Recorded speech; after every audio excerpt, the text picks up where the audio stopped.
we're sitting down with Clara Brennan, who's our facilitator for the Return to Work course. And she's going to take us through some points about returning to work and then what we cover in the course as well. So I'll hand you over to Clara and she'll share her screen with you. Great, thanks a million, Niamh. So I'm just going to start sharing my screen and we'll get going with the short presentation.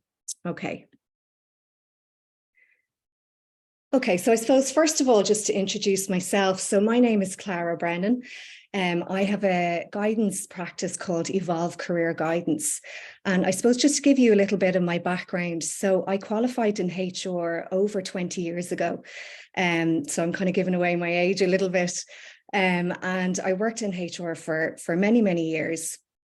And I have a lot of experience in recruitment, in training, in interviewing, you know, all aspects, I suppose, of HR functions.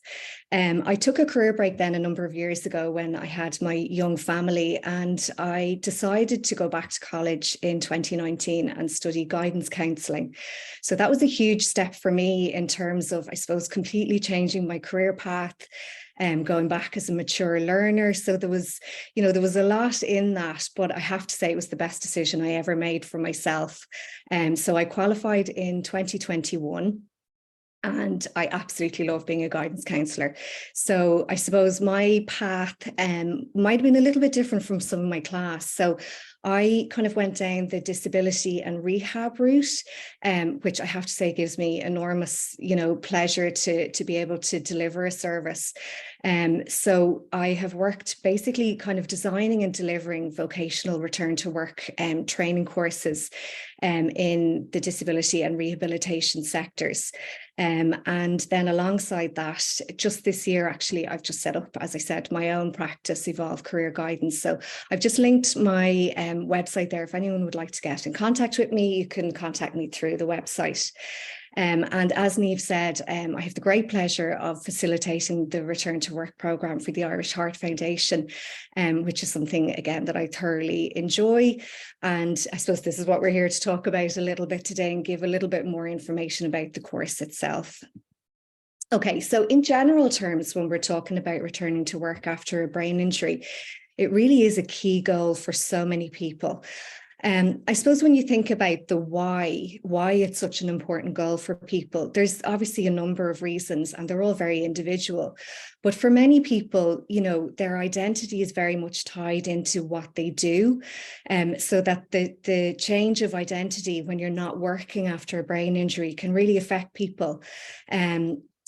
For many of us, we're so tied into the job that we do or the role that we have in life, so that returning to that is almost a sense of returning to your identity. So it's a very, very important goal. Obviously, then, financially, for many people, it could be a very uncertain time when you're not working, when you're not earning. So that kind of goal of being financially independent and, contributing, again, is such a key goal. I suppose then something that people maybe aren't all that aware of is how important routine is for everybody.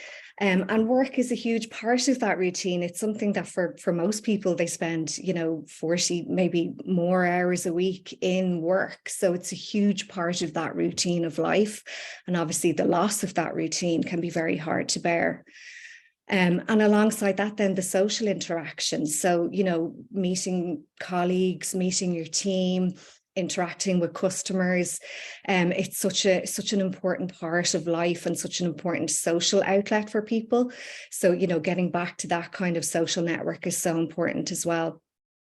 And then just the stability. So just having, that kind of stable income, stable sort of role in life, and that kind of return to what was before can really just be such a motivation for people, on their journey from recovering from a brain injury. So they would be just some of the goals that people would have and why returning to work is so important.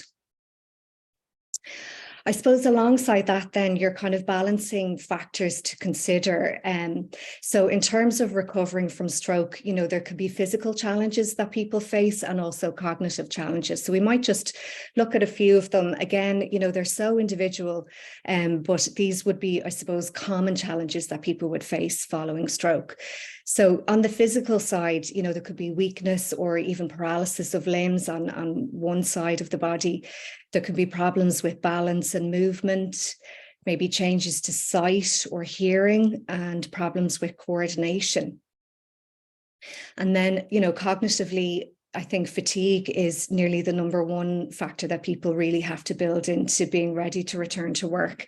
And it's something that we do focus in on in the return to work course.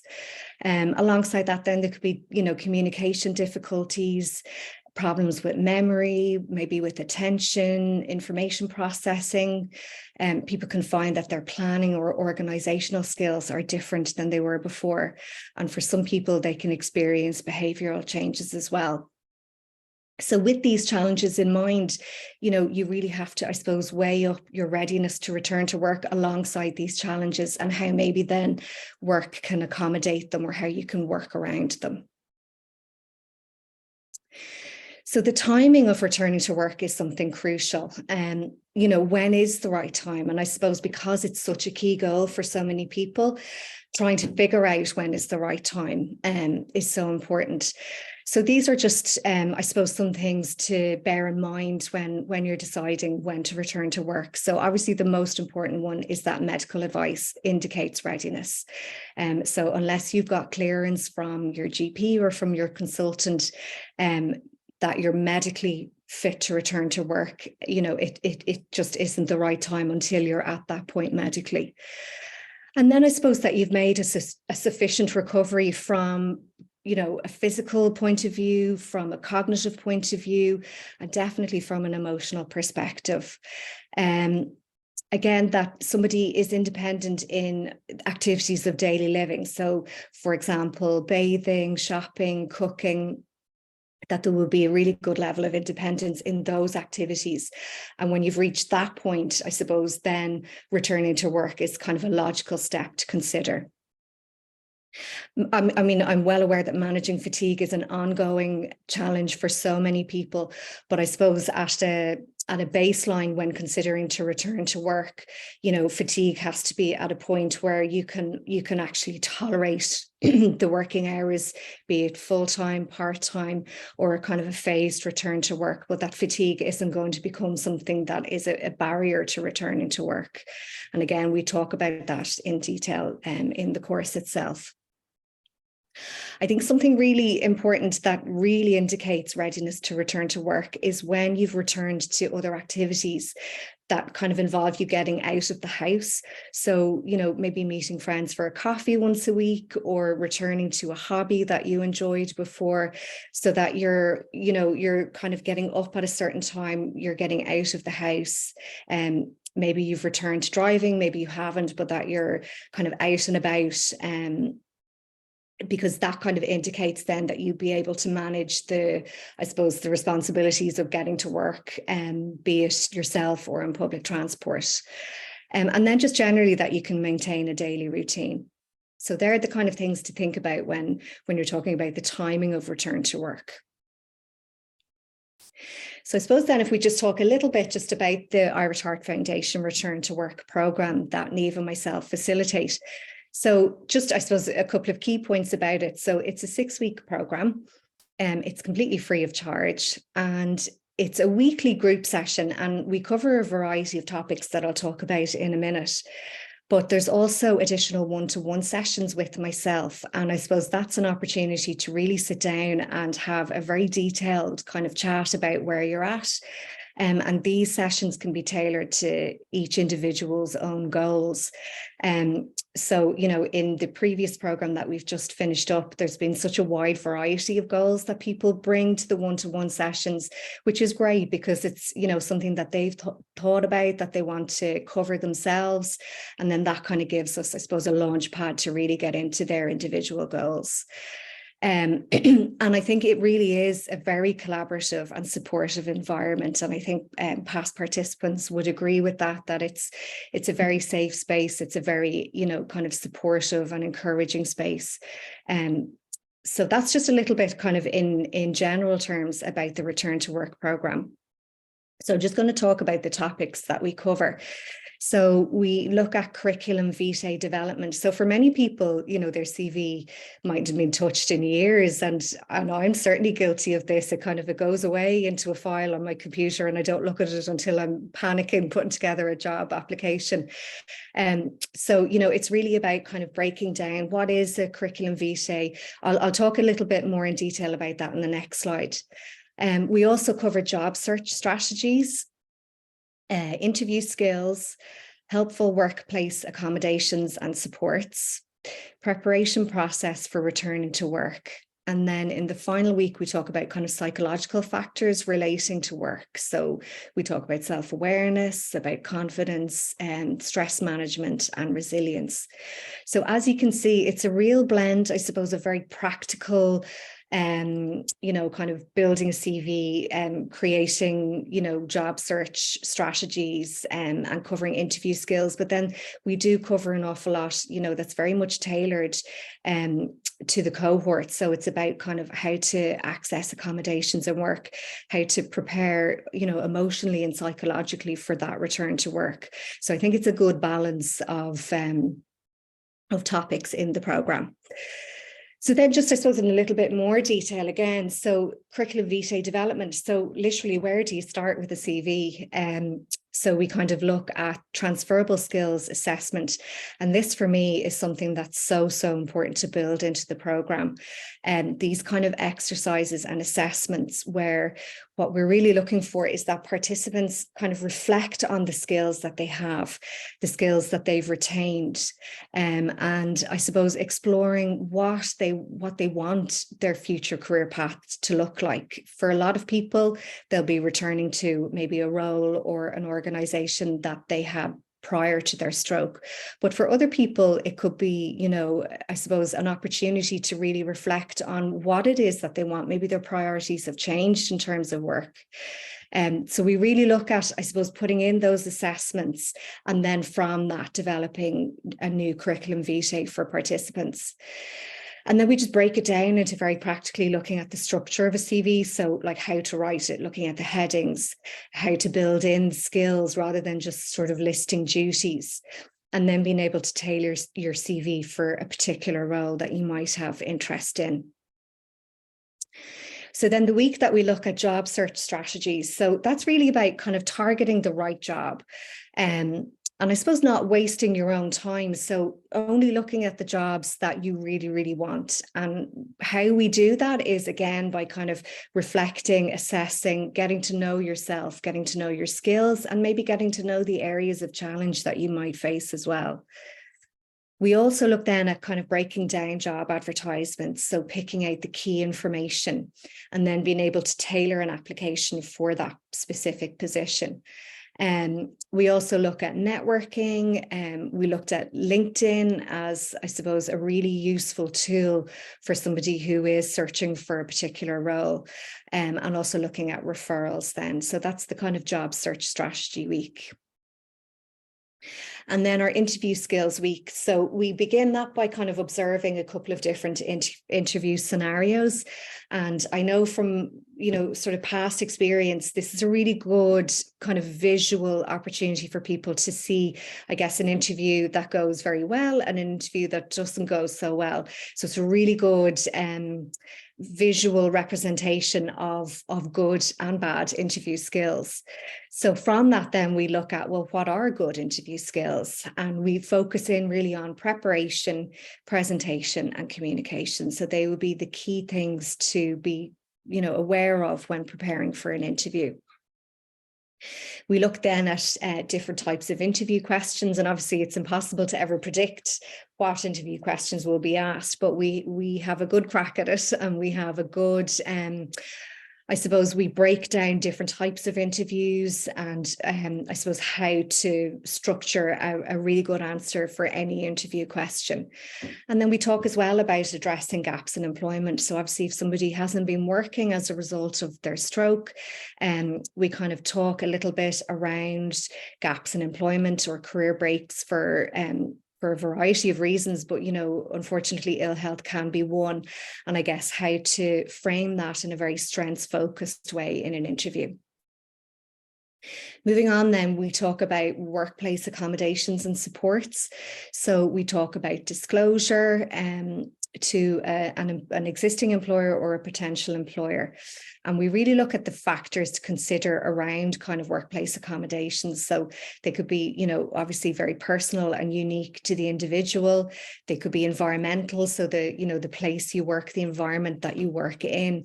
And I guess then, you know, the systematic factors. So we talk a little bit about legislation around accommodation and workplace supports. And we also provide signposting for useful resources and advice. And again, you know, that would be something that a couple of past participants have chosen to focus in on in their one-to-one, in that their unique situation, and I suppose how to access accommodation, you know, who to have that conversation with, what to say. So I think that's a really useful week in terms of, you know, really getting into that point of returning to work. So when we think about, you know, preparing to return to work, so the different factors to consider. So in that particular week, we kind of look at, I suppose, meeting with an employer. We look at adjustments to a role and, you know, breaking down the tasks and I suppose looking at what's achievable right now and maybe what might need to be kind of postponed or, you know, adjusted on a phased basis. We talk about adjustments to working hours as well and how, you know, kind of starting small and building from there can be a really kind of successful strategy for people. And then we talk about supports available for those seeking new employment, because obviously not everybody is looking to go back to the job they had before. So for people who are looking for new opportunities, and that could be outside of employment, it could be, you know, returning to education, it could be looking for a volunteering role as well. So it's not necessarily just for paid employment. We do cover a return to work exploration exercise where, again, participants kind of reflect on where they're at in their unique recovery. And I suppose being aware of that, then what supports they might need in order to get back to work. Again, we talk about kind of community supports that are available. And we really do focus in quite a bit in this session around fatigue management, because as I said before, it's something I think that is incredibly common after brain injury. And it's something that it can be a real stumbling block for people returning to work. In that managing fatigue can be such a challenge, you know, just in kind of getting through every day. So when you're putting return to work on top of that, it's you know, really looking at different strategies, different ways of managing fatigue, so that returning to work doesn't become something that's, I suppose, not achievable or not sustainable. And then, you know, the final week, then we look at the kind of psychological factors. And so we really talk about self-confidence and self-esteem, and I guess the effects of low self-esteem. And so obviously, you know, for people who have had a stroke, for many people, they would say that their self-confidence has been quite negatively affected. So, you know, we look at, I suppose, ways to build self-confidence again.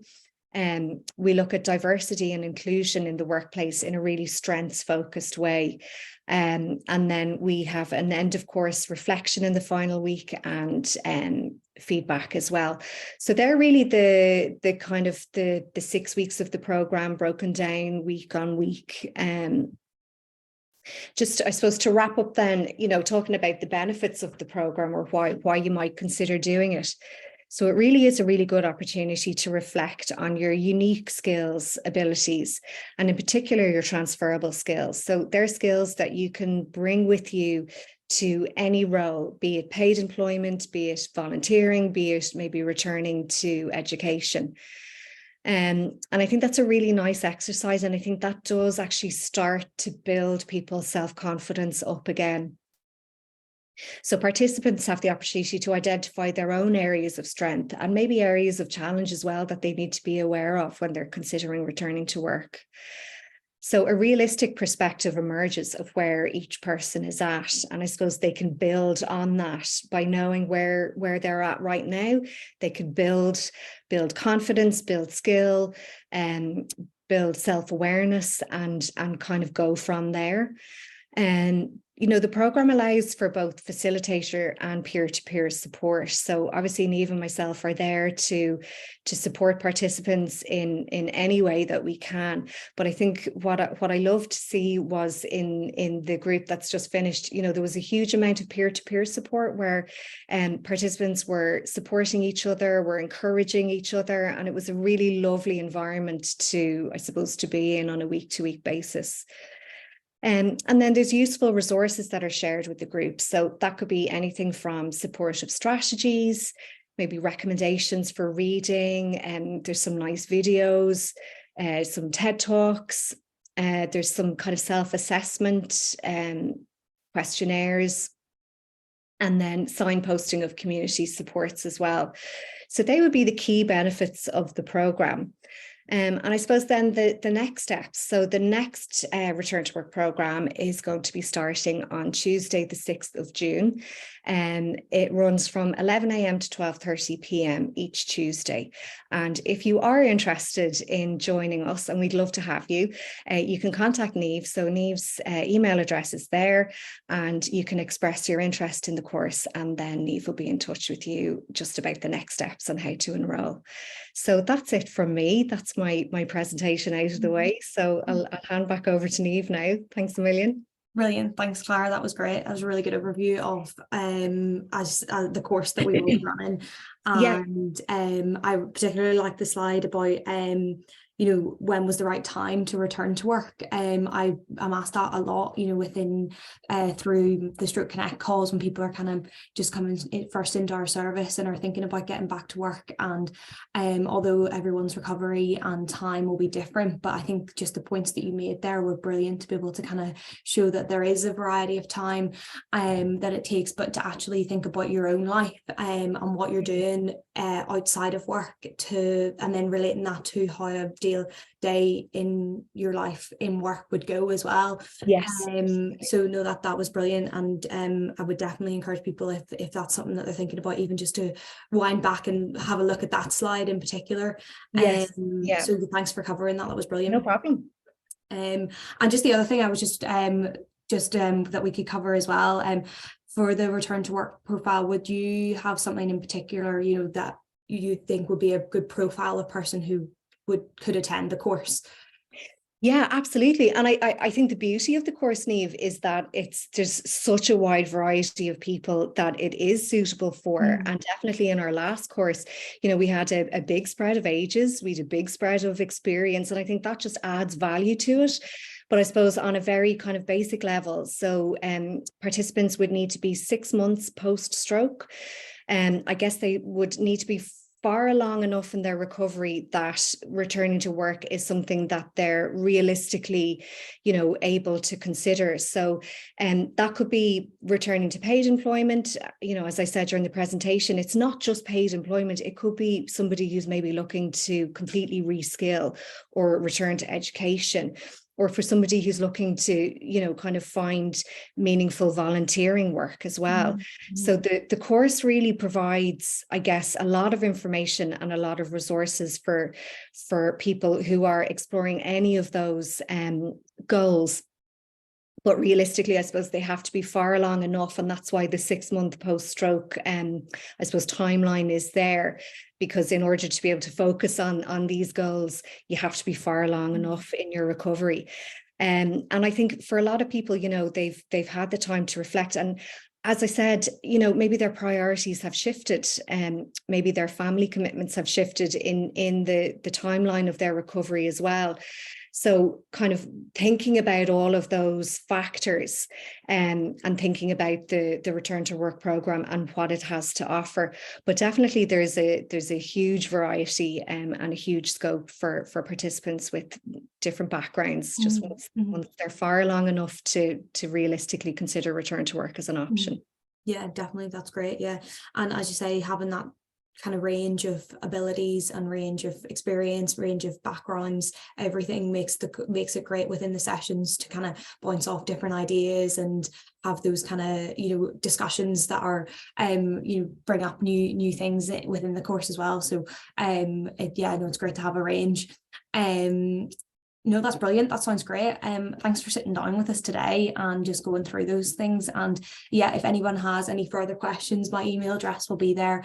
And we can, you know, even if you're just wanting a bit more support before the course, and we can talk a little bit about you know, your readiness to go back to work as well.